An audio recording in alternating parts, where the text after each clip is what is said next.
I'm with the world famous globe-trotting Rob Stroud. Welcome to well, we're in Nashville, but welcome to ITSM TV. Finally, I've been avoiding you for a while, haven't I? You have indeed.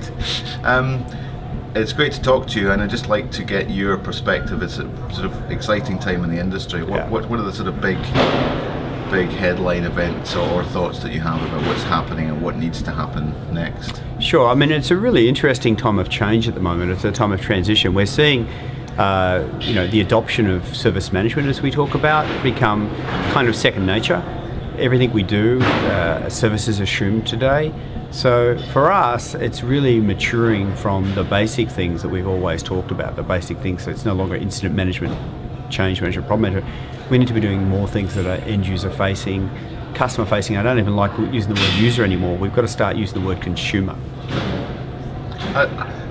One sense about these types of conferences and the sort of community that we have, are we talking to the right people? Do we have to talk to a different audience? So I have a firm belief that we've got a lot of the right people here, but we're not really attracting all the attended audience, because service is everywhere. IT is in everything we do. It's really actually not about IT anymore, it's about business.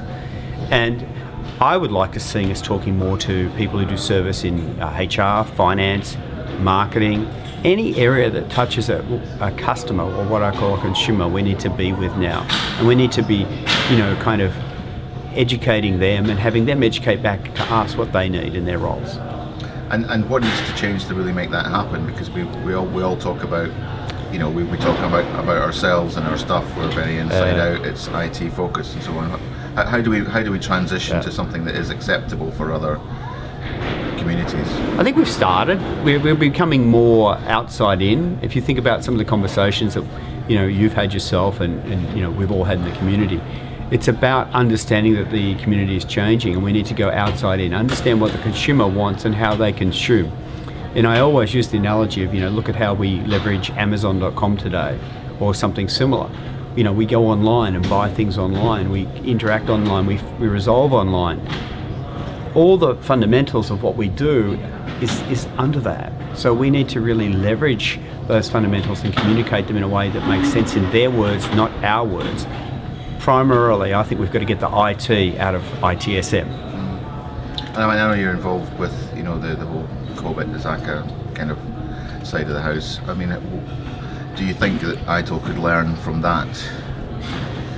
All the communities can learn from each other, let's be honest, right? So in ISACA, we fundamentally have gone through a recent education of understanding the use and leveraging of COBIT, right, as a framework. Mm-hmm. And one of the things we've learned, and we're really working at the moment, is taking the framework, reducing the framework into areas of responsibility, accountability, and use. So for instance, if I'm a security professional, I'd now deliver a security publication that gives you guidance on how to do security well. If you're a risk professional, I give you risk publications.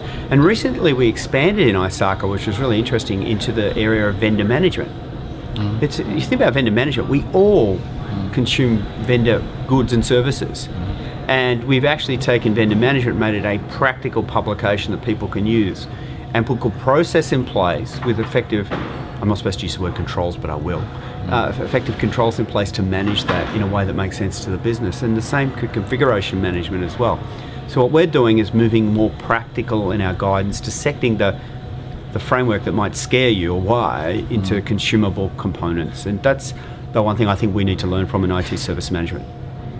And just sort of finally, I mean, how do we make this appeal to the next generation? Oh, let's get social, man.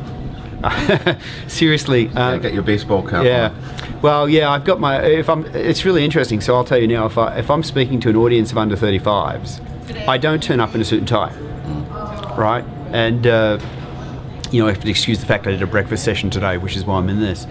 But I'll turn up in a pair of khakis and even a t-shirt, right? And I'll start being relevant with them by using social, by using apps, by whatever your choice is. We need to go to them. So fundamentally, let's stop building books. I'm sorry. Let's build apps, and I'll call them apps, that make sense to them in their world and their role. And that's how we're going to communicate with them. Short, sharp pieces. We've learned a bit of this with blogging, which many of us do. Unfortunately, I still read too many blogs that are books or novels. But we've really got to go to them in their context and their environment. And an interesting point you were making about talking to your own children about how to do things. How does that work? Besides the fact I'm an old person who doesn't communicate well, I mean, I have 3 Y-gens in my house, and you know, when I interact with them, you know, it's interesting. So recently I was going through a catalogue, which you and I both love dearly, and as we were talking through the catalogue, the first thing they said to me is, well, your first mistake is calling it a catalogue. You're delivering apps, and this goes in an app store. And it's a fundamental change, right? Some of us are doing it already and talking that way, but as I go and talk to the you know, conservatives amongst us, and I use the word app, they go, oh no, you can't call it that. The books say it's a service. You only deliver a service. Well, actually, if you want to call it an app, I'll call it whatever you want. As long as you want to consume it and use it and pay for it, I'm cool. Absolutely. Well, on that note, thanks very much, Rob, and we'll see you at the next conference. Yeah, thanks. Hopefully it's not so long till the next time you talk to us. Looking forward to hunting you down soon. Thank you. Thanks.